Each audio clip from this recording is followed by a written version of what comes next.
Warning! Kinda Murdery contains adult themes, explicit language, and descriptions of violence. It is not suitable for anyone, and we recommend you stop listening now.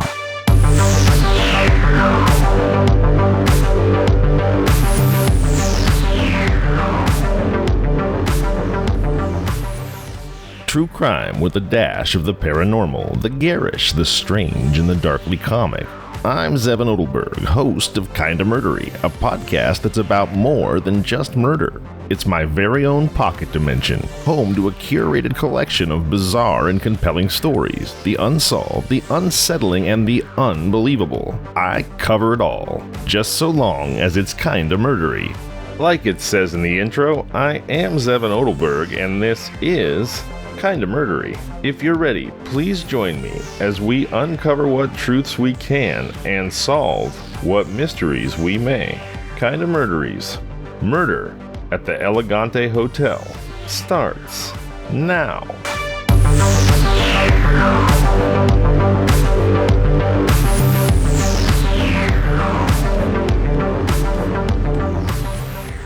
Glenn Flanagan had the art of road life down to a science. A methodical approach carved from years of travel. His rolling suitcase wasn't just luggage, it was a mobile drawer, a symbol of a transient existence, but one that he had mastered. In this hotel room, as in so many before, each item had its designated place. A floor for the soiled garments, a closet rod for the shirts still fit for public view. His toiletries occupied their own compartment in a cloth case, hanging ceremoniously on a bathroom towel rack, like a banner of daily rituals. And let's not overlook the worn brown leather boots, seasoned by countless journeys, aligned near the suitcase like guardians at a temple. These boots had stories embedded in their scuffs and creases, an unspoken chronicle of where they'd been and what they'd seen. They held more than just the contours of Greg's feet. They held fragments of his life's mosaic. His faded jeans, cast aside, spoke of labor and longevity. No glamour, just grit. They were shed like a second skin at the end of each taxing day. In their stead, he donned cotton pajama bottoms, a transition as symbolic as it was literal. In his shift from hard-wearing jeans to soft pajamas, he hung up the roles and responsibilities of his waking hours. It was a curtain call of sorts, an actor stepping off stage, shedding a character to embrace his authentic self, if only for a few hours of rest. In the quietude of his hotel room, surrounded by the artifacts of a life spent on the road, Greg Flanagan found his order in chaos, his stability in flux. That is what makes this story so harrowing.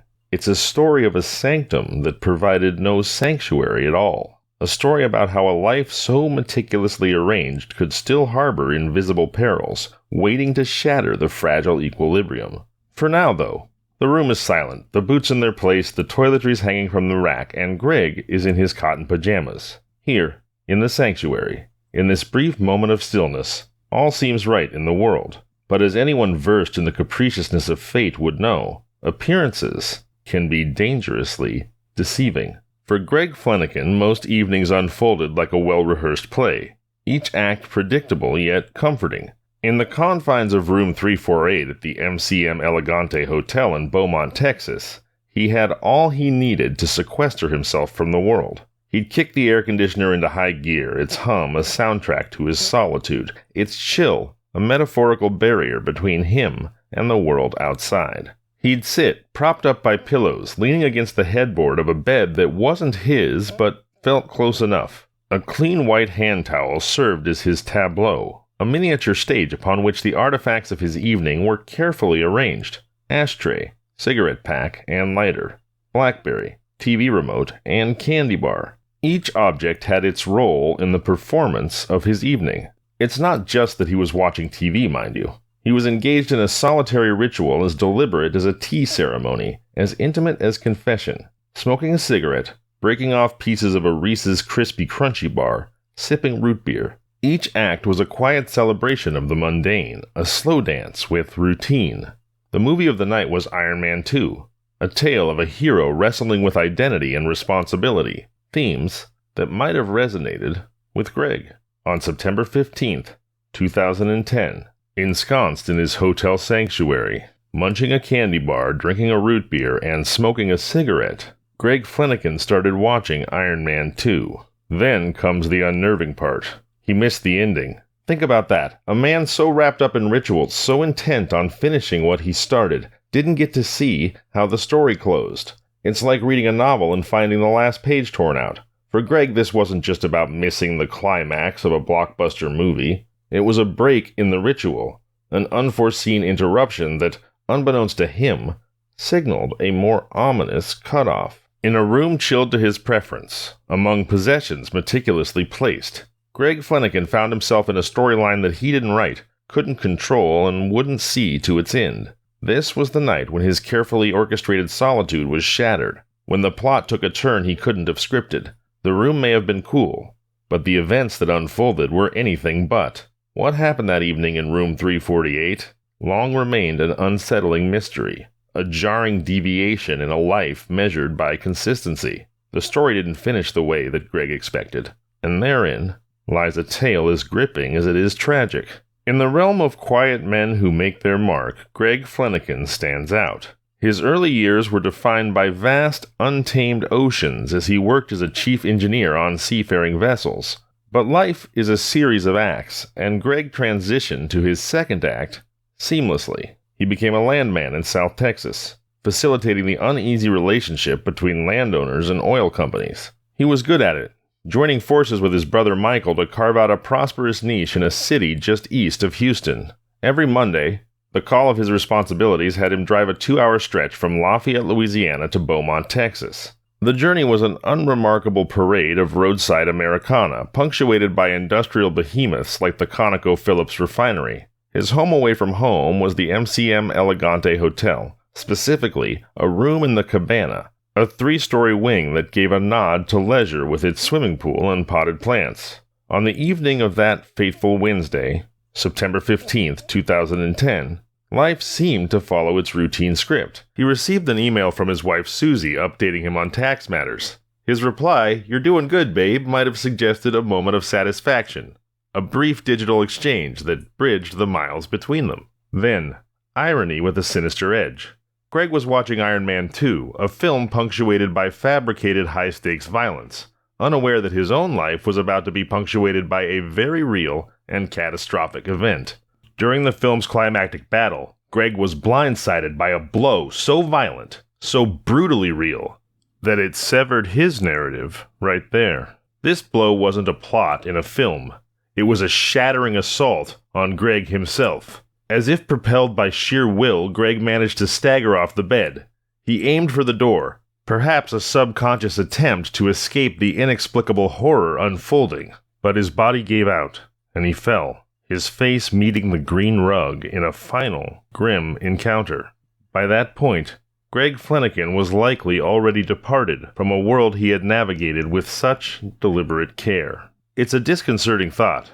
Greg had survived the unpredictability of the high seas, navigated the complexity of oil rights, and built a life composed of routines and familial bonds. Yet, in a room surrounded by the trappings of his chosen solitude, a vicious blow tore through that carefully constructed life like a rogue wave, leaving everyone to grapple with the unsettling mystery of his untimely end.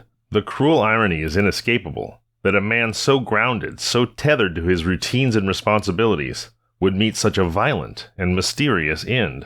The tale of Greg Flanagan is a haunting paradox, a narrative abruptly cut short, leaving us, the audience of his life story, with a set of difficult questions that have surprising answers. The ripple effects of Greg Flanagan's sudden death emanated far beyond room 348. For a man who valued his routines, failing to call his wife Susie in the morning was more than an oversight. It was an alarm bell. His silence set a series of events into motion. Concerned co-workers, unanswered knocks, an unlocked door. These were the first steps to unraveling what had happened in that room.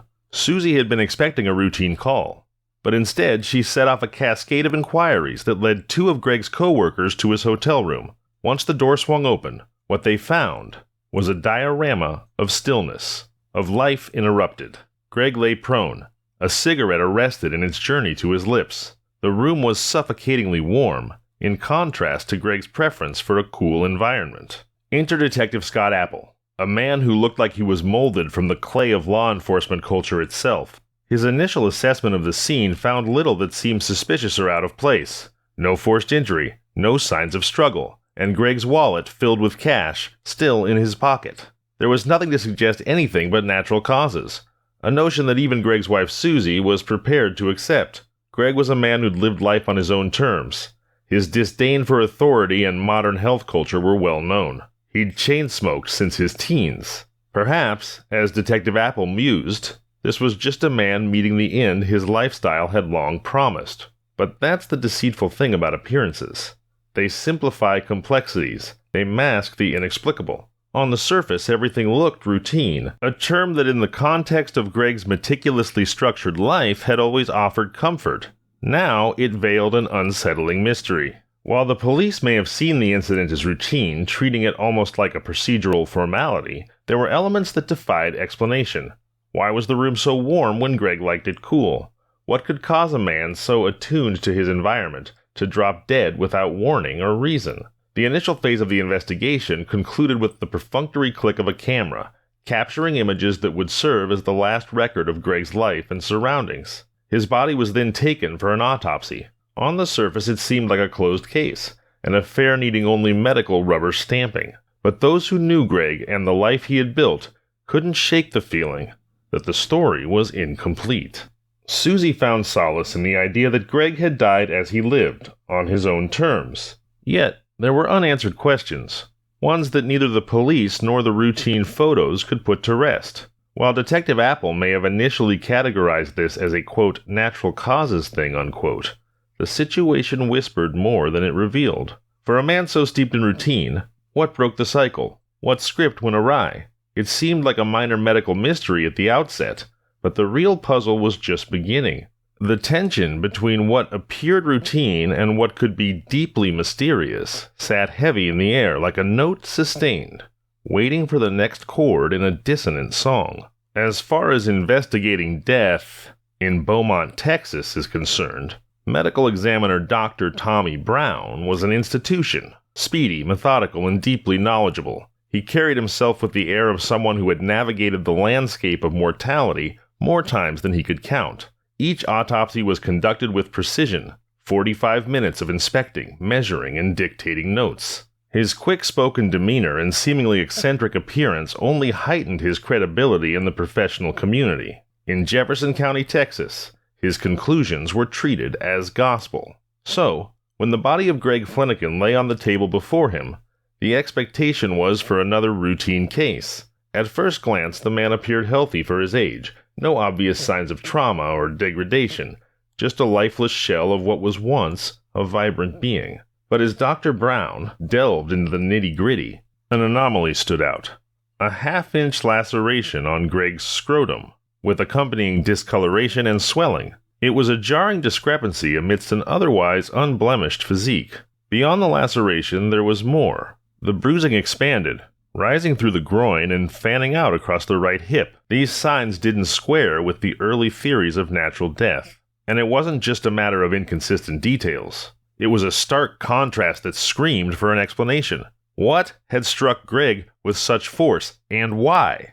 A small abrasion on the left cheek from his fall to the rug seemed inconsequential by comparison. Here was a case that defied expectations. It seemed to ask more questions than it answered, poking holes in the theory of a natural death.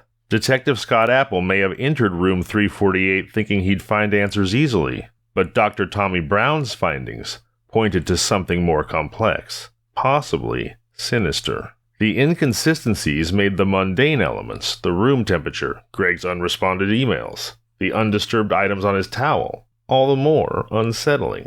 What had started as a routine inquiry now treaded into uncharted territory. In a room where a man had seemingly built his own fortress of habits and preferences, something had violently intruded. The more Dr. Brown discovered, the more the narrative seemed to unravel.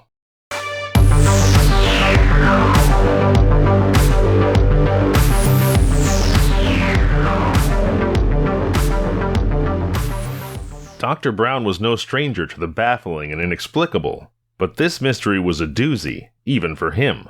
Here was a man who by all accounts should not have met the fate that befell him in such a jarring and violent manner. As Dr. Brown moved through his 45-minute routine, it became increasingly clear that this was anything but a routine case. What looked like just another post-mortem on Dr. Brown's table had evolved into a profound mystery. This was not just a question of how Greg Flanagan died, but a question that dug deeper, unsettling all who delved into it. What exactly happened in room 348? The palpable tension between what was seen and what was found couldn't be ignored. It seemed as though the very room itself held its breath, awaiting a resolution to its newly enshrouded mystery. When Dr. Tommy Brown cut into the torso, the narrative of a simple or natural death was immediately dismantled. What lay before him was a gruesome scene of internal destruction, lacerations on essential organs, broken ribs, and a hole in the heart, an injury most often seen in cases of fatal stabbings or gunshot wounds. What should have been a routine autopsy had suddenly escalated into a dire revelation, uncovering a theater of violence inside a seemingly undisturbed body. The trauma was too severe to be a mere accident. Something, or someone, had inflicted this. Greg's injuries weren't just isolated or random. They were interconnected in a pattern of violence that had unfolded in a chillingly brief period of time. He would have bled out internally in less than half a minute, his life leaking away before he even had a chance to understand what was happening to him. It was an agonizing, shocking end for a man whose room bore no signs of intrusion or struggle. Brown's findings couldn't be shrugged off as an unfortunate medical event. This was intentional, gruesomely violent, and enacted with a precision that left hardly any external marks. The severity of Flanagan's internal injuries was a grim testament to the calculated brutality of the act. Dr. Brown didn't hesitate. The evidence was overwhelming, almost screaming at him from the autopsy table. When he filled out manner of death on the official form, there was only one word that could encapsulate the horror of what he had found: homicide. At that moment, the stakes skyrocketed. Flanagan was not a man who had died, he was a man who was killed, and it begged the question, how could a murder so violent leave behind a crime scene so immaculate? What kind of person or force could enact such precise devastation without leaving a trace? The revelation that this was a homicide not only rocked the investigative team, but also turned room 348 from a mundane hotel space into a chilling crime scene. Room 348 had safeguarded its terrible secret, until Dr. Brown's scalpel laid it bare for all the world to see. Detective Apple was a seasoned officer, but nothing in his experience had prepared him for this. When he got a call from Dr. Brown, it wasn't just a plot twist. It was a seismic shift in the landscape of the case. Dr. Brown likened the internal injuries he had found to those usually seen in victims of catastrophic car crashes or industrial accidents, not in a man found alone in an undisturbed hotel room. Now, Beaumont, Texas wasn't a hotbed of criminal ingenuity. They averaged about 10 murders a year, and most of them were straightforward, the motives transparent, and frankly the perpetrators careless. Typically, the clues lined up like a simple equation that just needed solving. But this was something else. Apple knew he had entered rarefied terrain, the kind of case that could define a detective's career, either as a triumph or as an eternal question mark. For weeks, then months, Apple turned over every piece of evidence, interviewed every potential witness, and even revisited the scene multiple times, hunting for that elusive piece of the puzzle that would make sense of the nonsensical. The intrigue of a once-in-a-career mystery soon gave way to fatigue and a harsh reality. Hard cases are hard for a reason. The conundrum was maddening. The scene of room 348 bore no evidence of the ferocious violence that had shattered Flanagan's insides. No signs of a struggle, no broken furniture, no marks on the walls.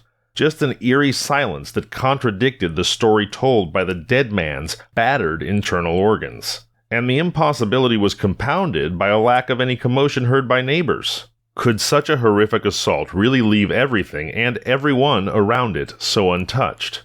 The questions stacked higher and higher. How does a man endure a beating so severe that his inner body resembles a car wreck without showing comparable exterior damage? How do you reconcile a lethal, clearly intentional attack with a crime scene that stubbornly refused to look like one? It was as if Flanagan had been killed by a ghost, A specter capable of inflicting deadly harm without leaving a trace. Apple was stuck in a maze with no visible exit, casting shadows in a case that defied all conventional wisdom. And the weight of that paradox wasn't just professional, it was profoundly human. A man had been murdered, and the absence of answers was its own form of injustice, a secondary victimization that compounded the tragedy of Greg Flanagan's incomprehensible death. The nagging question mark that loomed large over the investigation was simple but vexing. Why? Why would anyone target a man who, by all accounts, had not a single enemy in the world? What was the motive? Greg Flanagan had a life that was a study in reliability. His home life, especially with Susie, was the bedrock upon which he built everything else. They were a pair stitched together by destiny, so much so that they'd walk down the aisle twice in one lifetime. Susie, with her unique blend of southern warmth and rock and roll spirit, was the last person who deserved to be plunged into this chasm of uncertainty and pain. Her voice was a medley of emotions, heartbreak intermingled with fierce resolve. It's the voice of a woman who can extend a gracious invitation with one hand, while holding a line in the sand with the other. Anyone listening could sense the duality of her emotions, part grieving widow, part lioness, ready to pounce at the merest sniff of a clue that might lead to her husband's killer. To say she adored Greg would be an understatement. Their rekindled love story had the hallmark of a fairy tale. When they reconnected years after their initial marriage, Susie called Greg, and when he answered and realized who it was, he said immediately, "I've been waiting for you to call." It's the kind of sentiment you can't fake. It has to come from a place of true devotion. Their love was, in its way, evidence. Evidence that Greg was not a man of conflict, but a man of deep connections. Detective Apple had to recognize the anomaly of this case. The victim's profile clashed with the very idea of being a target. Greg was a man who managed to navigate life's complexities with a kind of quiet grace that made him universally liked, even respected.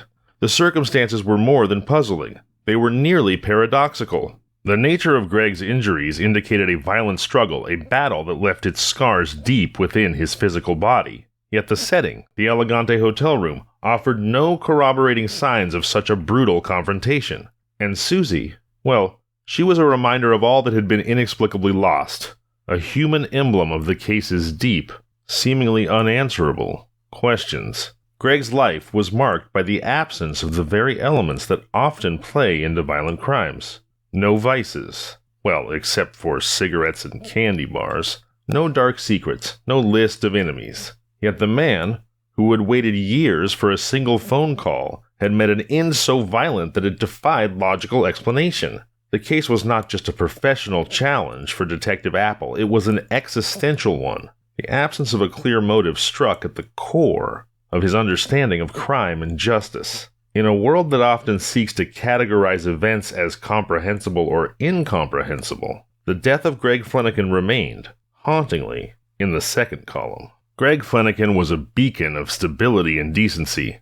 Those who knew him, his brother, his colleagues, could attest to his commendable character.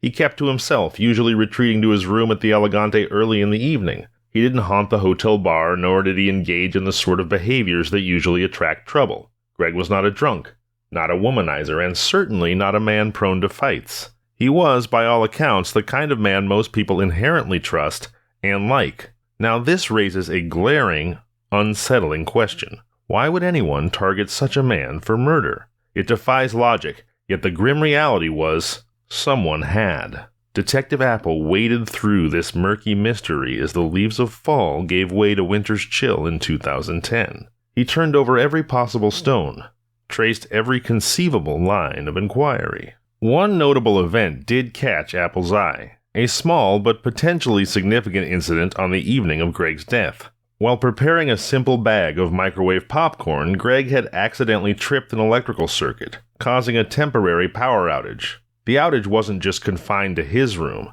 it also affected room 349 next door and the rooms below. He'd reported this to the front desk, even humbly admitting his mistake to the maintenance man who restored the power. The electrical mishap gave rise to two theories for Detective Apple. Two theories that plunged the investigation into even murkier depths, amplifying the sense of urgency and despair. One moment you're looking at a popcorn mishap. The next, you're diving into the grim intricacies of human behavior. It was as if the darkness was eager to unfurl its secrets, but not without demanding its due in diligence and agony. So the power outage led Detective Apple to two competing theories. Theory number 1, a deviant obsession. The maintenance man at the Elegante was no stranger to the darker alleys of human behavior. His criminal record listed him as a sex offender. It was a glaring red flag, one that became even more ominous when you considered Greg's peculiar injuries. A puncture wound to the scrotum and internal traumas. Could a long screwdriver have been the instrument of a sadistic, sexually driven assault? Detective Apple engaged in exhaustive conversations with the man, dug into his past, but found no definitive evidence to substantiate this grim hypothesis. Like a mirage, this theory shimmered with dark promise before dissolving into the realm of unconfirmed speculation. Theory number 2, an unplanned confrontation. The second path of inquiry led to union electricians, men who were bunked in room 349 just next door to Greg. These men were no mere travelers, they were in town for an extended period doing work for an oil company. By nightfall they congregated in one another's rooms, perhaps with bottles opened and conversations flowing. What if the electrical outage had interrupted their nightly gathering? What if, fueled by alcohol and annoyance, they had confronted Greg in the hallway? An altercation escalated and things spiraled out of control. But you'd sure think there would be some evidence of disarray if that was the explanation, and the electricians, when questioned, presented a unified front. No one had seen, or heard, or interacted with Greg from room 348. Each theory had presented its own set of questions, its own horrific scenarios, but neither bore the fruit of conclusion. Still, the painstaking inquiry led by Detective Apple refused to let go. It persisted.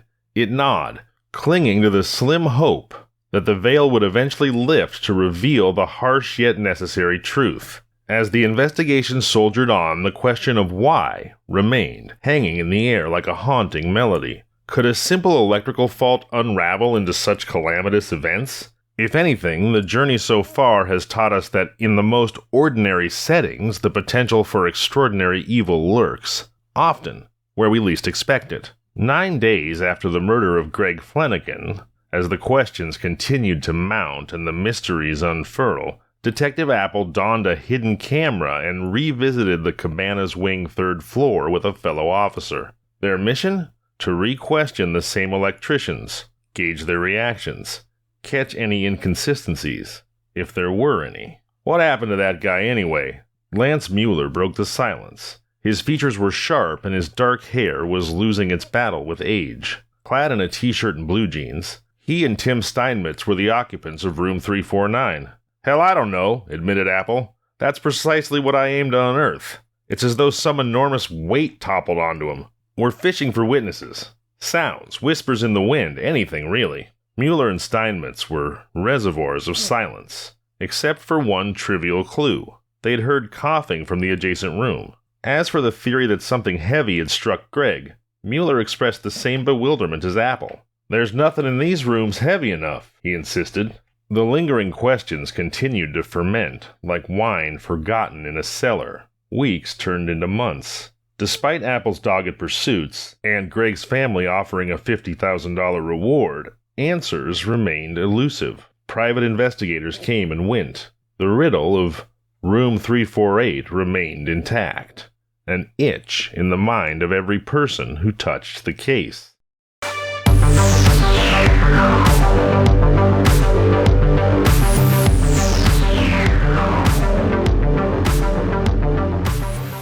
Of the 3 electricians now being interviewed by Detective Apple, Trent Pisano, Thomas Elkins, and Scott Hamilton, it's Thomas Elkins who paints a surreal picture, revealing his initial thought upon seeing the body on the gurney in the elevator. He had presumed it to be caterers delivering either a large cake or an expansive food tray. Detective Apple ruefully acknowledged the happier interpretation, saying, "That's a better thought." Trent Pisano then admits that he was present in the room with Mueller and another colleague named Steinmetz that fateful evening. Yet he adamantly asserts that he saw nothing out of the ordinary. And here, the investigation hits another bewildering wall.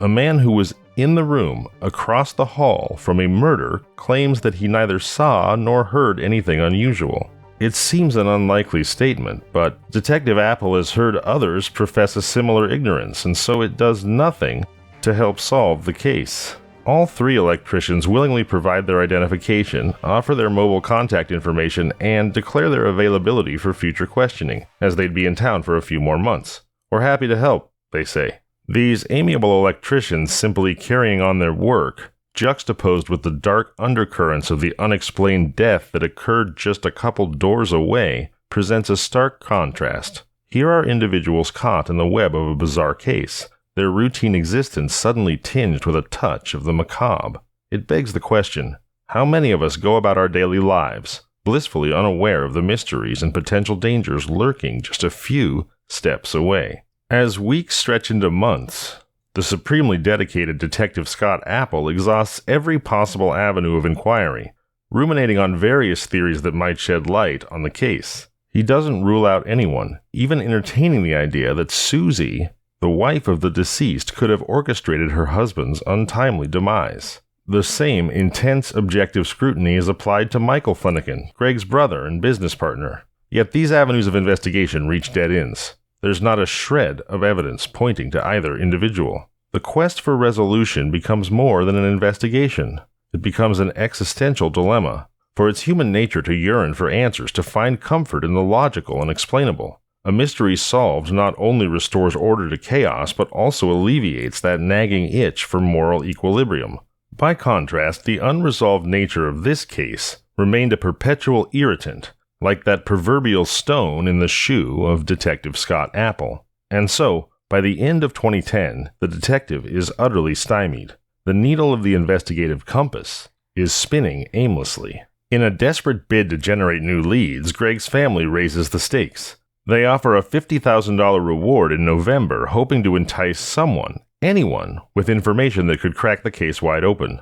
The result? A deafening silence. No takers. No revelations. Greg's brother Michael even hires a private detective from Houston, a former FBI agent no less, to collaborate with Scott Apple. Yet, after reviewing the case, the private detective vanishes from the narrative, leaving Apple once again in solitary pursuit of elusive answers. But in a surprising twist, a new character enters the mystery. His name is Ken Brennan, and he picks up Susie's call while on a golf course, startling her by answering the phone himself. "Ken Brennan speaking," he says, immediately establishing an air of authority.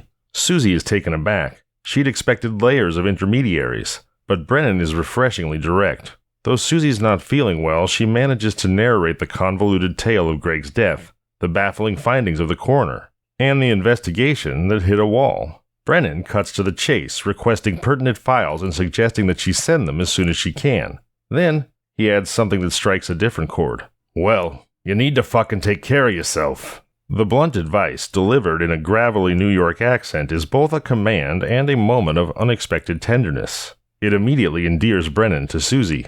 So who is Ken Brennan? He's a former Long Island police officer and DEA special agent, now working as a private detective in Florida. The golf course location in February isn't a vacation. It's a testament to his successful practice. Brennan is in his late 50s, still physically imposing. He's styled in a way that fits the South Florida milieu, tan, ruggedly handsome, and fashionably attired. His choice of clothing emphasizes his well-built physique, and he isn't shy about wearing gold accents at neck and wrist. Rings adorn several of his fingers, and his mostly white hair is styled in a low-key pompadour, imparting an air of cocky but dignified confidence. Here, then, is a fresh pair of eyes, armed with years of experience and an unyielding personality, stepping into a mystery that has stumped even the most tenacious investigators. Brennan's entry into the murder investigation offers a glimmer of hope. Will his seasoned perspective and no-nonsense approach finally provide the missing pieces to the intricate puzzle? Whether they do or they don't, it's a turn of events that reinvigorates the case, injecting new energy into a story desperate for resolution. In April, Ken Brennan arrived in Lafayette, Louisiana to dig into the cold case. Greg had lived in Lafayette when he wasn't on the road, and Brennan's first meeting was with Susie. He grilled her with pointed questions. He probed into the dynamics of their relationship, Greg's fidelity, and any insurance arrangements that could hint at a motive. Finally, he said, "Let me ask you one more thing. Was there anything about the crime scene that didn't seem right to you? That seemed, off? Susie mentioned something that piqued Brennan's interest. She found it odd that the hotel room was warm when Greg's coworkers entered the next morning. Greg preferred to keep the AC blasting and the room chilled. Armed with this information, Brennan prepared for a second trip, this time to Beaumont. He arranged to meet Detective Apple at a local sports bar. Over a meal, Brennan laid out his philosophy for working together. Listen, I'm not a maverick. I don't do things half-cocked. If I decide we're going to do this, we're going to do it as a team. There's nothing I'm going to do that you're not going to know about. And there should be nothing that you're going to do that I don't know about. The one thing I won't do is fuck up your case. I've been doing this a long time, but I also know that you're the guy in charge here, so it's your case. In the meeting with Detective Apple, Brennan was not just sharing his approach to the case, but also evaluating Detective Apple. As Brennan would later say, I don't like to work with somebody I don't like. Brennan has a knack for quickly assessing people's character, a skill honed over years of dealing with both sides of the law. In this instance, he found Detective Apple to his liking. The feeling was mutual. Apple would later sum it up succinctly. Ken, he said, has good people skills. With each seasoned detective approving of the other, the stage is now set for a collaborative venture between them. Each brings to the table a unique set of skills and perspectives. Brennan, with his fresh viewpoint and no-nonsense approach, compliments Apple, the local authority who's wrestled with this puzzling case for far too long. The sense of renewed hope is palpable as both investigators gear up to unravel the perplexing mystery that has confounded the authorities for months. What comes next could either break the case wide open or add another layer to its already complex history. Both men can feel it. The tension is building and the stakes are higher than ever. In this critical moment, Brennan synthesizes the disparate details into a plausible scenario, providing a glimmer of clarity in a case rife with uncertainty. As Apple listens, you can almost hear the gears of his bloodhound's mind clicking into place. Brennan wastes no time, placing a crucial call to Susie to clarify certain specific habits of her late husband Greg. Was he left-handed or right-handed? And when he smoked, which hand did he prefer? These seem like inconsequential details to an outside observer, but for a detective of Brennan's caliber, they are important pieces of the puzzle. With Susie's confirmation that Greg was right-handed and that he always smoked with his right hand, Brennan starts to lay down conclusions. The answers to these questions serve as foundational building blocks to support his theory, bridging gaps in Apple's initial investigation. This was about more than just validating an idea. It was about looking at the case through a different lens, a fresh pair of eyes. Remember how Susie mentioned Greg's penchant for cranking up the air conditioner? That detail now becomes pivotal. Brennan concludes that the AC had been turned off when the circuit breaker tripped. Hotel records showed the repairman had last seen Greg alive around 8:30 p.m., and it was likely that Greg simply forgot to turn the air conditioner back on after the power issue was resolved. In a few short minutes, the room would have warmed up, and by then, tragically, Greg was already dead. In September, it's hot as fuck in Beaumont, Texas, Brennan states, cutting through the cloud of confusion. The room being warm wasn't an oversight. It was a haunting clue that helped pinpoint the time of Greg's death. The details were like breadcrumbs, leading to a larger, unsettling revelation. Take that cigarette, seemingly innocuous but undeniably out of place. Greg, a right-handed man, had it in his left hand. A peculiarity, you might think, but Brennan saw it as something more. It told him that Greg had shifted the cigarette to his left hand, probably as he rose from the bed and moved towards the door. It's an action you or I might take without thinking if we were about to grasp a door handle, but it's a detail that speaks volumes in a situation where details are scant and enigmatic. This simple observation shifted the existing case theories on their axis. Forget the notion that Greg had been severely beaten elsewhere and then transported back to 348. No assailant could or would have positioned a cigarette so naturally between Greg's fingers. And given the extent of the internal injuries Greg sustained, it's unlikely he could have returned to his room, calmly lit a cigarette, and then keeled over. That cigarette in the left hand, it wasn't just an anomaly. It was a clue, an intimate look at Greg's final moments.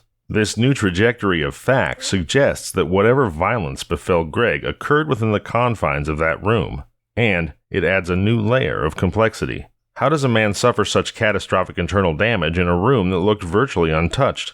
A room where not a single thing seemed out of place except for that cigarette and the lifeless body of the man who held it. It made the urgency of finding answers not just a quest for justice, but a compelling need to understand a deeply perplexing series of events. Brennan navigates this maze of inconsistencies with caution, adhering to a principle he's found invaluable: patience. In criminal inquiries, every detail counts. Rush and you risk overlooking the piece that could complete the puzzle. With this in mind, Brennan posits an unsettling notion. Greg had to have been killed quickly in his own room under circumstances that defy logic and confound forensic scrutiny. And so the electricians suddenly come back into focus, their room equally affected by the electrical outage that had also plunged Greg's into darkness. And this, Brennan realizes, isn't a new angle for Detective Apple. It's a thread that Apple had considered, but hadn't been able to pull tight enough to make a knot. Could these electricians, perhaps in an intoxicated state, have confronted Greg right at his doorway, and in a chaotic and brutal moment, ended his life? Re-asking this question reopens pathways that seemed to have reached dead ends, and in doing so, breathes new life into an investigation that had refused to yield simple answers.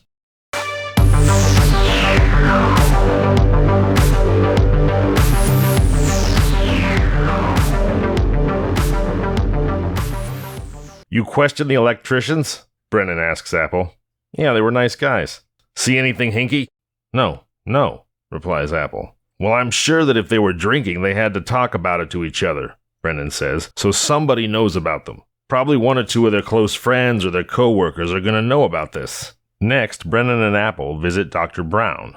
This is the question on their minds. Could Greg's puzzling injuries be the result of a severe beating? Dr. Brown doesn't dismiss the idea. In fact, he even suggests that the brutal injury to Greg's scrotum could be the work of a forceful kick, especially if the assailant was wearing steel-toed boots. Notably, steel-toed boots are the very kind that the union electricians next door were known to wear. Freshly armed with this medical perspective, Brennan sees another potential avenue in the investigation. It's one they've visited before, but now it demands a return trip. The avenue? Those very same electricians. He asks Apple to take the next step and interview the men who worked with the electricians the previous summer. Someone among their colleagues or friends may hold a clue. Perhaps some overlooked or disregarded detail could unlock the case. After outlining the plan, Brennan immerses himself in an exhaustive review of the hotel's surveillance footage. It's a grind, watching the tedious movements of the evening in question, searching for something, anything, that might qualify as suspicious. The footage shows Greg arriving back from work. It shows the electricians making various trips to their vehicles in the parking lot. But no anomalies leap out. In a case clouded by a multitude of baffling facts, Brennan and Apple soldier on. For them, this isn't just about merely connecting elusive dots. It's a grim search for justice. It's about accounting for every detail, no matter how minor, in a world that has proven its capacity for sudden and senseless violence. Brennan and Apple were 7 months into the investigation, or the re-investigation, if you will. And during this period, the electricians had long since departed Beaumont. Despite their efforts, no fresh evidence had been unearthed.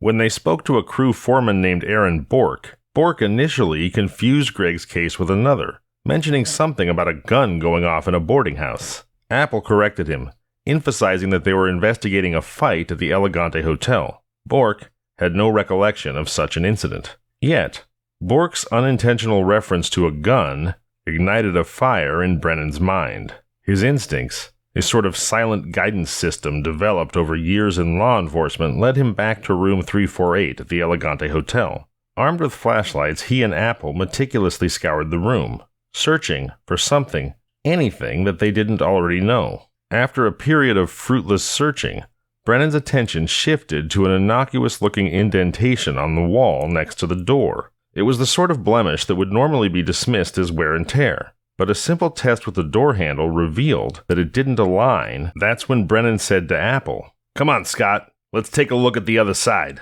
The detectives accessed room 349. There, on the wall, was a small hole discreetly filled with dried toothpaste. But this wasn't just a hole. It was a bullet hole, and its alignment with the indentation in room 348 was perfect. A laser test by crime scene investigators confirmed the trajectory. A bullet had passed through the wall, right to where Greg had been sitting on his bed. Brennan broke the tension with a somber conclusion. This motherfucker was shot!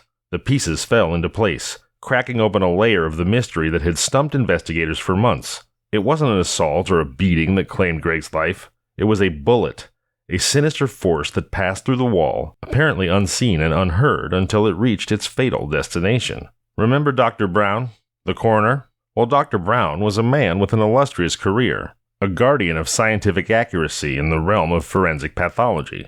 His office was a chaotic collection of papers, books, and files, but it was also the nerve center of his work. So, when detectives Brennan and Apple came to him with a new theory that contradicted his initial findings, Brown was, to put it mildly, skeptical. His professional opinion had been that Greg Flanagan died from a beating, not a gunshot. And to change that narrative, well, Brennan and Apple would have to get past Dr. Brown first. You guys solved the case yet? Dr. Brown asked. No, we're not there yet, Brennan responded cautiously. With diplomatic finesse, he began laying out their newly discovered evidence. The bullet hole, the trajectory, the alignment.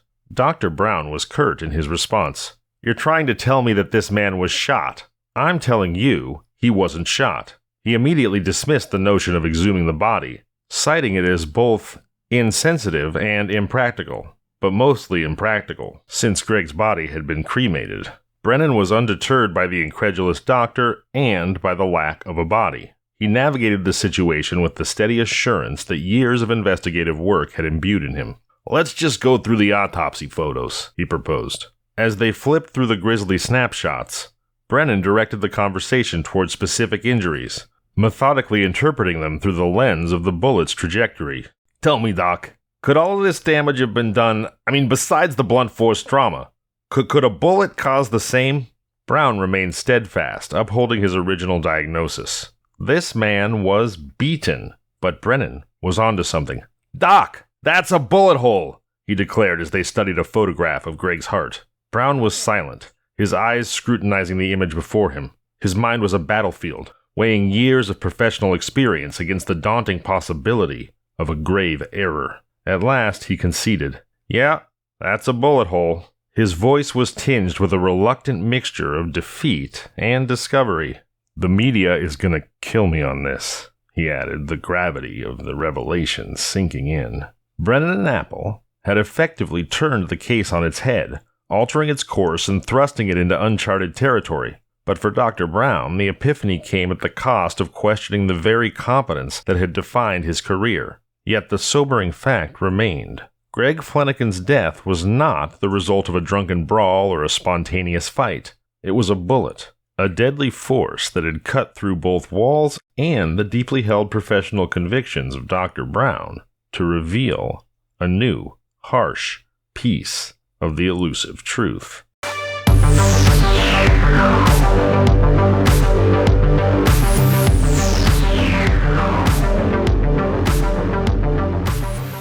The atmosphere felt almost congenial in the Chippewa County Sheriff's Department interview room, where Detectives Apple and Brennan were interviewing Tim Steinmetz, one of the electricians who had been staying in the room next to 348, along with his friend Lance Mueller on the fateful night when Greg Flanagan was killed. Steinmetz likely felt a sense of relative ease, given the formal yet non-aggressive demeanor of the Texas detectives. He settled into a swivel chair on his side of the wooden table.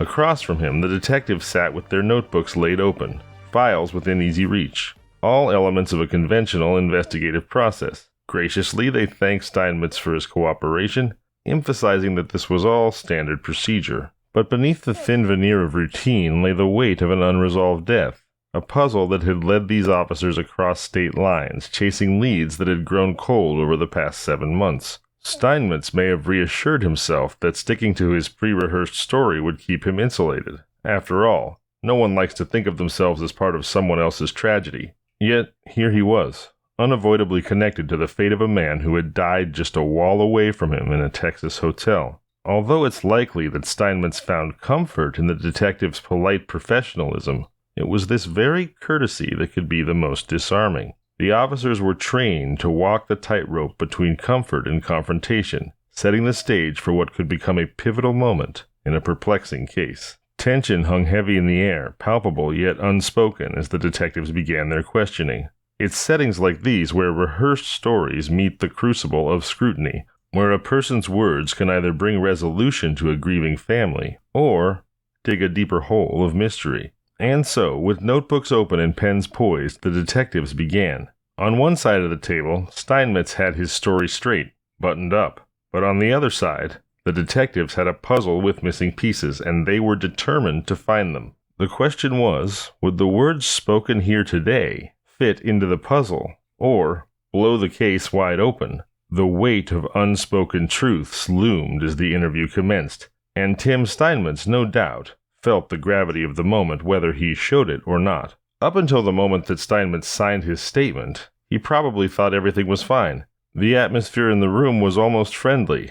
The detective seemed satisfied. His statement had been diligently written, corrected, initialed, and notarized. Steinmetz might even have felt a modest sense of relief as he prepared to leave. "Is that it?" he asked, rising from his seat. "Hang on a second." Detective Brennan's voice shifted dramatically. "It was, until you signed that statement. But now, you've got a problem."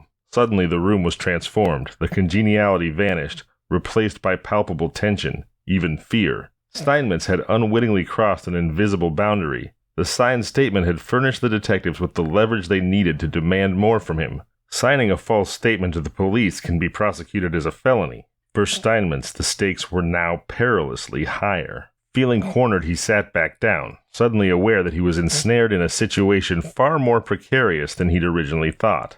All of the detective's friendliness had evaporated, like a puddle of cat piss on a summer sidewalk in Texas. The signed paper before him became a weight, pulling him into a reality far more grave. And then, like a dam breaking, the real story spilled out, a narrative far darker and more fraught than his initial testimony. This was not a simple tale of men in a hotel room. It was a scene fraught with imminent danger, fueled by alcohol and recklessness. The electricians had all been hanging out in room 349, drinking after work, when Lance Mueller, 3 sheets to the wind, began brandishing a 9mm Ruger handgun, as if it were a toy, his judgment obviously impaired, perhaps obliterated by alcohol. In that moment, a chilling sensation washed over Steinmetz. He felt an immediate surge of adrenaline and dread as Mueller aimed the gun at him. He hit the floor instinctively, cursing at Mueller for his senselessness. Trent Pisano, also present, felt a cold shock run down his spine, unsure in that moment whether he would be shot as Mueller pointed the gun in his direction. And then it happened. The deafening sound, the concussion of a gun firing. A bullet punched through the room, narrowly missing Pisano and lodging itself into the wall. Or so they thought. Mueller, perhaps coming to grips for the first time with the gravity of his reckless actions, was panic-stricken. He scurried to his car to return the gun, leaving behind a room filled with shock and indignation. Pisano, disgusted and unnerved, retreated to his own room. The incident was not just a cautionary tale, but a damning episode that exposed a life-threatening lapse in judgment. It was a moment that underscored the perilous conjunction of alcohol, firearms, and human fallibility. After returning the gun to his car in a panic, Lance Mueller was desperate to erase any evidence of his reckless behavior, and he decided to patch the bullet hole. But he didn't use plaster or any other conventional materials because he didn't have those on hand.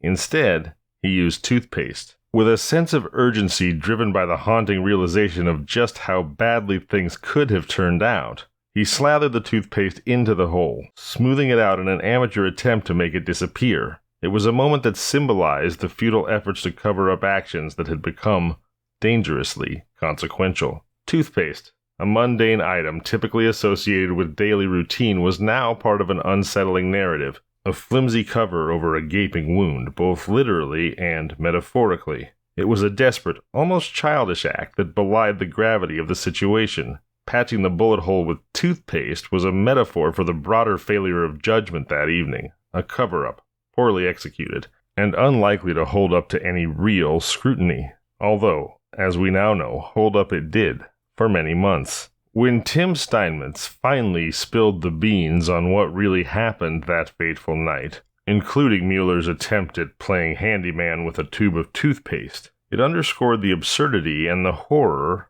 of the entire situation. It wasn't just about a bullet hole in a wall.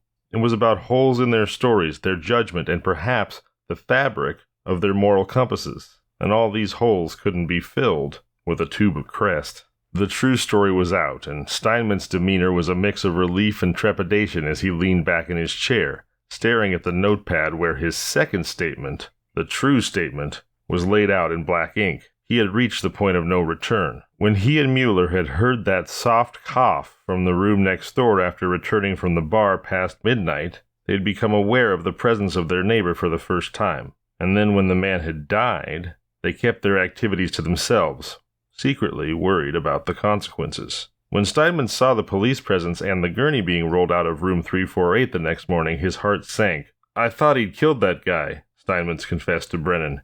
His voice was tinged with a sense of regret and a palpable concern over the gravity of their actions, now starkly manifest in the tragedy that had unfolded next door. What had started as an evening of friends getting sloshed and blowing off steam after a hard day's work had spiraled into a horror show of reckless behavior, amplified by the irresponsible handling of a loaded gun, and then escalated into something darkly irrevocable, the murder of an innocent man. Now, burdened by this revelation and its weighty implications, Steinmetz understood that there was no going back. The recklessness that had once seemed thrilling was revealed for what it truly was, a dangerously negligent act that had altered lives forever. The line between mischief and morality had been perilously thin, and they'd crossed it. No, they'd obliterated it. Steinmetz had laid his cards on the table. There was that one minor detail, a detail that neither Brennan nor Apple seemed too keen on. It was a nagging discord in an otherwise harmonious narrative. The cough from behind the closed door of room 348. This seemingly innocuous sound had the weight of implication, for if in fact it was true that Steinmetz had heard the cough, it suggested that Greg had clung to life far longer than any medical theory had accounted for. This piece of information was unsettling for both the detectives and Tim Steinmetz, albeit for different reasons. For the detectives, it was an incongruity they were willing to overlook. Their primary objective was to reconstruct the chain of events that led to Greg's demise, not to determine his exact time of death. Moreover, Steinmetz and his friends were intoxicated on the night in question, further compromising the reliability of their memory. But for Steinmetz, clinging to the detail of the cough was akin to holding onto a lifeline, an ounce of exoneration. It may not have mattered legally, but morally? Ethically? Well, that was a different story. As Steinmetz sat there, grappling with the realization of his own failure to act, to knock on the neighboring door, the weight of it all loomed over him. He was halfway through a personal reflection, musing on what he could or should have done differently, when the atmosphere in the room shifted palpably. Brennan and Apple had another task for him, something else they wanted Steinmetz to do. The moment of introspection was cut short. It was as if the room had collectively decided that there was a line of ethical questioning that would remain uncrossed. For now, Steinmetz's unfinished thoughts lingered in the air, a haunting reminder of the human dimensions that lurk behind the sterile facts of a criminal case. It felt like 2 outs in the bottom of the ninth in a one-run baseball game. Bases loaded, full count, 3-2. Pitcher and batter wiping sweat from their brows. Everyone on the edge of their seats, hollow dread gnawing away at their stomach lining. The detectives had given Steinmetz a task. He dreaded their instruction, and yet had no choice but to comply. And so, Tim Steinmetz picked up his cell phone to call Lance Mueller.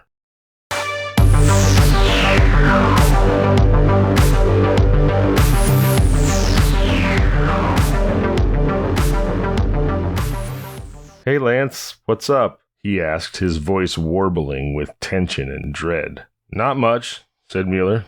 "Just sitting around."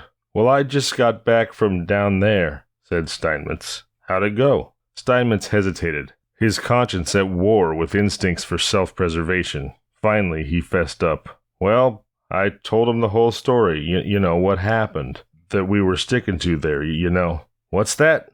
"You know, the story that we were sticking to, that we got home late that night, you know, and the guy coughed and whatever." "Right. And, Steinmetz's voice faltered. "And I was I was just gonna leave it there, because your lawyer said it would be okay, right, you know?" "Right. And when I left it there, they said, okay, you know, tell us the truth. So I told him the truth, what really happened."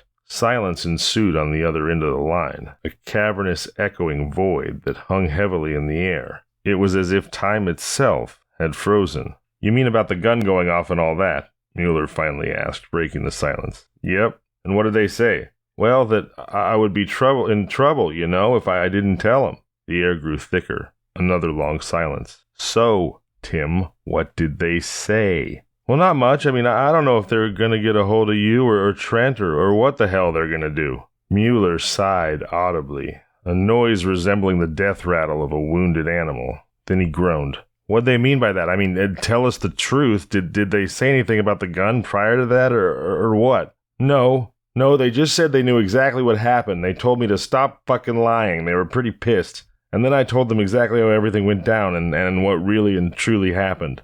"Are you shitting me, Tim?" Mueller's voice had a dangerous edge. No, I'm not." "Oh my God. Are you kidding me? Are you serious right now?" "I'm serious as a heart attack, Lance." Here, the human mind's capacity for self-deception reveals itself in Mueller's incredulity.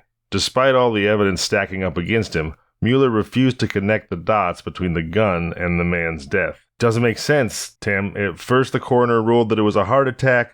Then they started saying something fell on him. There's no way. There's absolutely no way that guy was killed by a bullet." "How you doing, Lance?" Steinmetz asked. How you feeling? How's your state of mind?" "How am I doing?" Mueller shot back. "Not good, Tim. I need to drink some more beers." As the weight of the revelations had begun to sink in, Mueller resorted to a familiar coping mechanism: booze. Then, later, inebriated, he called Brennan, mumbling his desire to make a statement. "You drunk," Brennan told him. "Hang up the phone and call your fucking attorney." And so this tale unravels, layer by disturbing layer. The dissonance between Steinmetz and Mueller reveals a fraught psychological landscape, where truth wrestles with illusion, and moral choices clash with self-interest. The tragic irony here is that these men had an opportunity, however late, to act on their conscience. Yet, it seems that they chose the path of least resistance, rationalizing their actions until the grim truth cornered them. The choices we make in the shadows always find their way into the light. As Brennan sat in the courtroom, he could feel a sense of unease settling over him like a dense fog. The judge's initial words seemed to dismiss the gravity of the situation, characterizing it as a terrible accident. It was October 29, 2012, and Brennan had traveled to Beaumont, joining Susie Flanagan, Scott Apple, and others from Greg's inner circle. They were all gathered for a solemn purpose: to hear the sentencing of Lance Mueller, the electrician who had entered a no-contest plea to manslaughter. The words "terrible accident" hung in the air, charged with unsettling tension, and in Brennan's opinion, not near enough truth. Was this what it had come down to? Years of investigation, unraveling truths layer by excruciating layer, only for the conclusion to be framed as a mere accident? Brennan's thoughts turned to Greg's family and friends present in the courtroom. How would they perceive this? How would they feel about this? What would it mean for them, for justice, and for the larger narrative of personal accountability? To Brennan, the judge's words struck a dissonant chord, like a child mashing piano keys at random. This wasn't just a terrible accident. It was an event that had unfolded due to a series of choices. Some passive, some active, but choices nonetheless.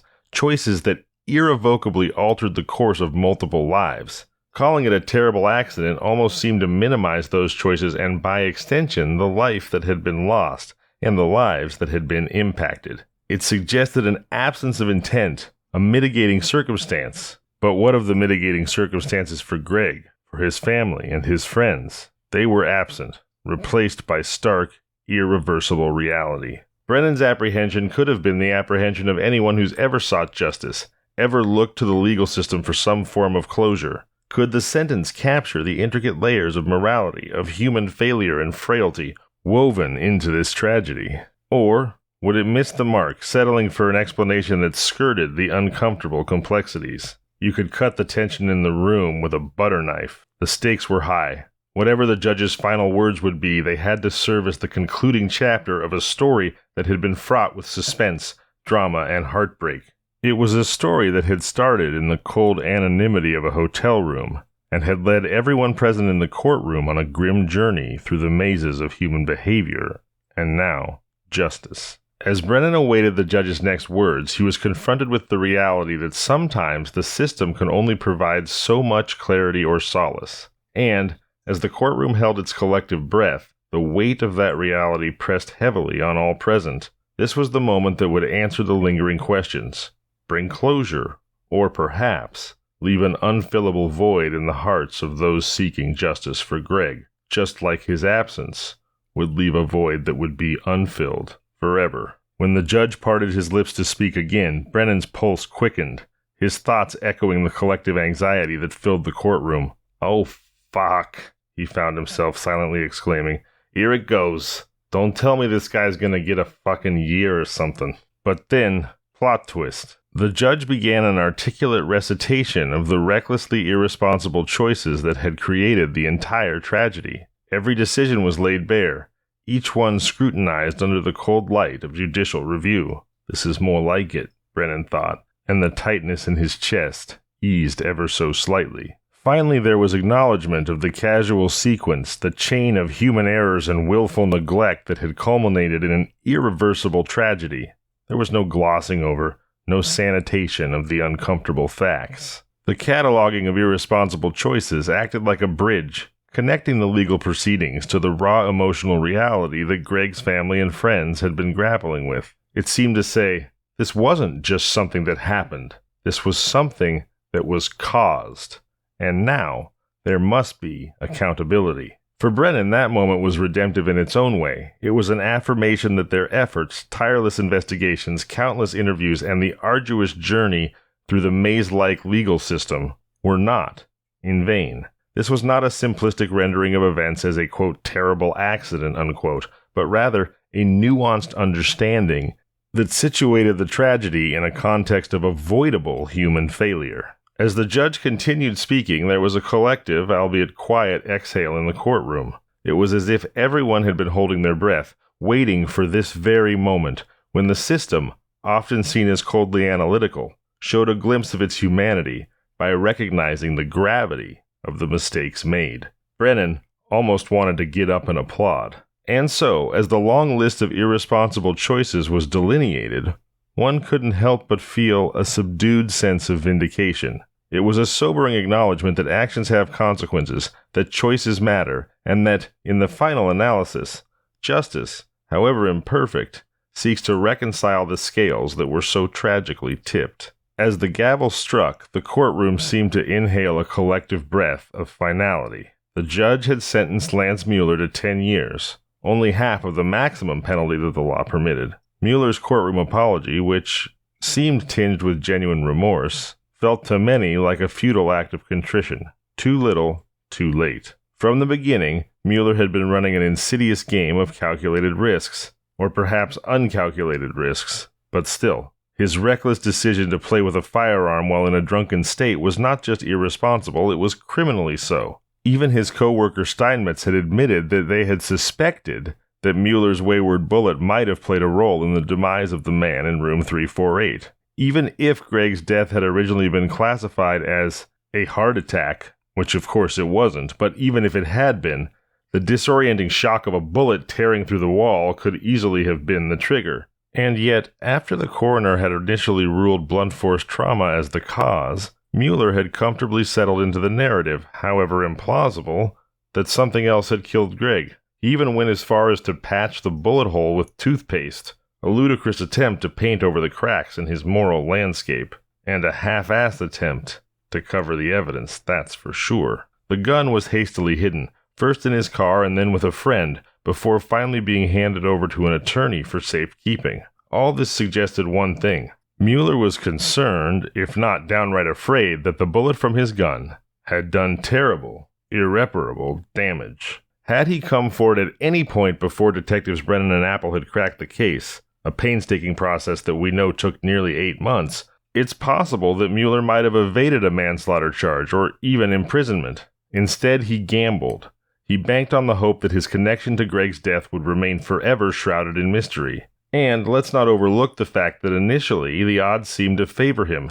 Even after the connection was revealed, the county district attorney's office had been hesitant to escalate the case to a felony. The lesson here, albeit one learned too late for Mueller, is that the intricate mechanisms of justice, despite their occasional inefficiencies, do grind slowly, but exceedingly fine. It also offers a scathing commentary on human fallibility and the moral perils of gambling with someone else's life. Mueller's actions, or more precisely his lack of timely responsible actions, were a roll of the dice that had devastating consequences, not just for Greg and his grieving family, but for the very fabric of trust that holds communities together. It's an unsettling reminder that in the intricate web of human interaction, one reckless act can send ripples far and wide, altering the course of multiple lives. And while the courtroom verdict may have provided some form of legal closure, the moral questions surrounding the case remain unanswered, echoing in the corridors of conscience long after the courtroom doors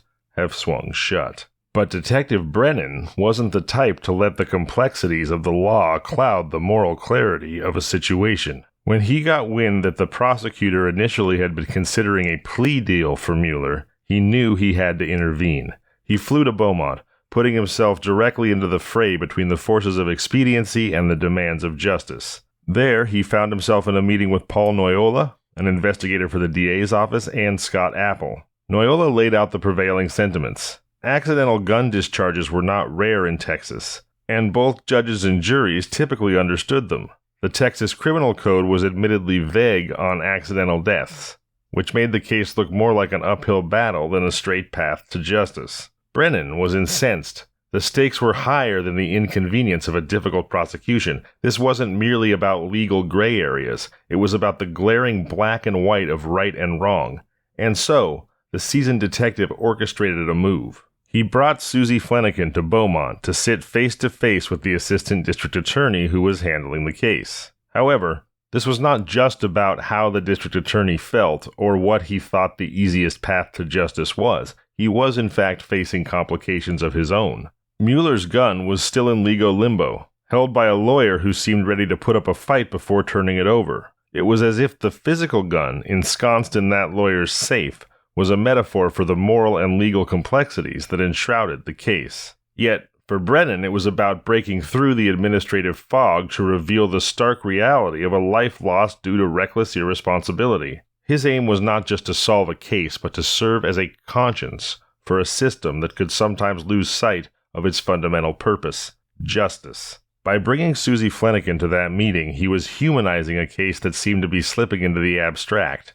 He was making it impossible to ignore the devastating aftermath of one man's irresponsible choices. It's moments like these that challenge the judicial system, forcing it to weigh bureaucratic inconveniences against the incalculable value of human life. In the end, what Brennan represented was the unyielding voice of moral clarity amidst the murkiness of laws and codes. In a world where lines can often blur, Brennan's actions remind us that some boundaries should never be crossed. Brennan's actions speak to the need for vigilance, for the ceaseless questioning of a system that, while flawed, remains our best mechanism for balancing the scales of justice. And sometimes, in that delicate balance, a single voice, even a rough one with a New York accent, or perhaps, maybe especially a rough one with a New York accent, can tip the scales. The DA was reluctant to pick up the fight with Mueller's attorney to turn over the gun, but Brennan had had enough.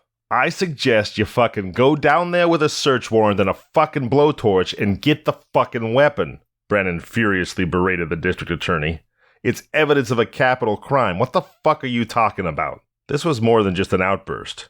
It was a crystalline moment of moral clarity. When Brennan mentioned the blowtorch and the search warrant, it was as if he was cutting through the red tape that so often shackles the wheels of justice. His words were not just an explicit call to retrieve physical evidence, but a figurative call to burn away the excuses, the delays, and the bureaucratic inertia that stood between the truth and its due consequence. The second part of Brennan's argument with the district attorney, which followed the pointed directive about the blowtorch and the search warrant, was equally impactful.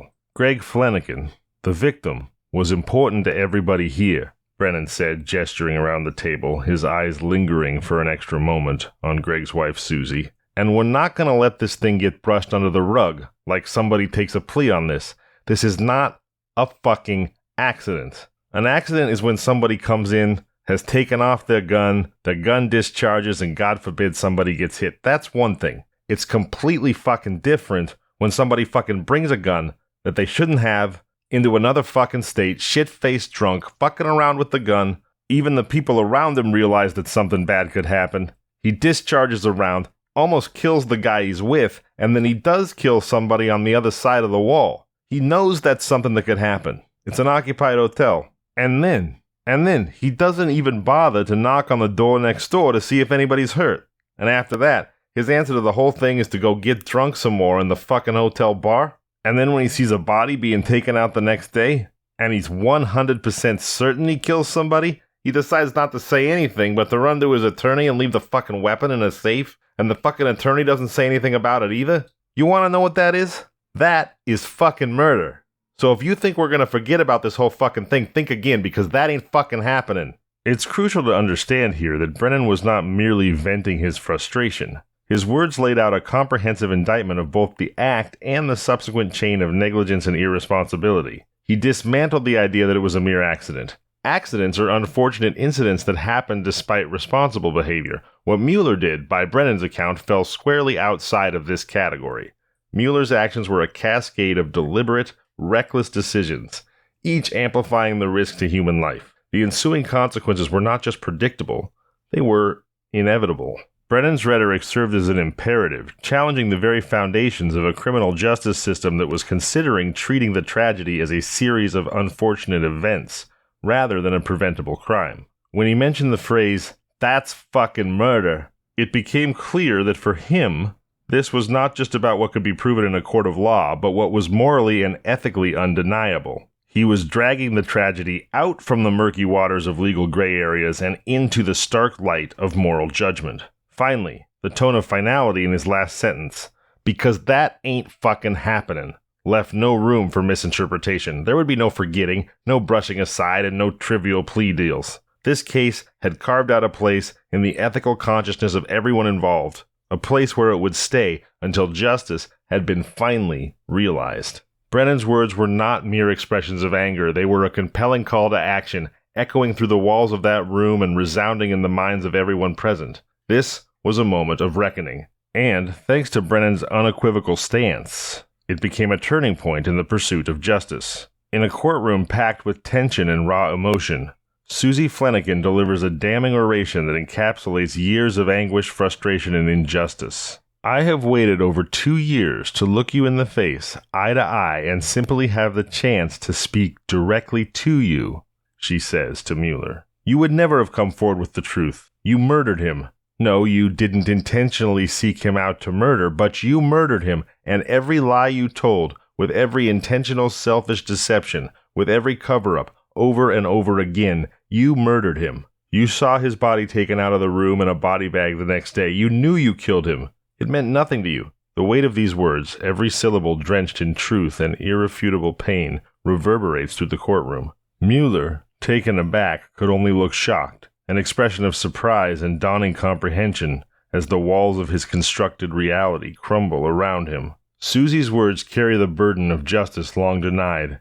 She is the voice of a man silenced too soon, robbed of his life in the most inexplicable of circumstances. As she takes her leave from the courtroom, her statement lingers like a haunting refrain. "You have met your match," she says, embodying the relentless quest for justice. "I would have spent the rest of my life tracking you down, and I found you, Greg's murderer. I brought you to justice." It's a moment of grim satisfaction for detectives Brennan and Apple. They had pieced together the puzzle, faced bureaucratic hesitance, and fought against a culture that often dismisses accidental discharges of firearms as regrettable but essentially blameless acts. Over lunch, they consider the work that's been done and what lies ahead. Brennan orders a cocktail, a small but significant act of indulgence and relief. Apple, on duty, abstains. They plan to play a round of golf, return to normalcy, but a normalcy that's charged, this time happily, with the awareness of a job well done. I'm Zevon Odelberg, and this has been Kinda Murdery. If you like the show, please subscribe, review, and tell your friends. You can find us on social media at Kinda Murdery or email at kindamurdery@gmail.com.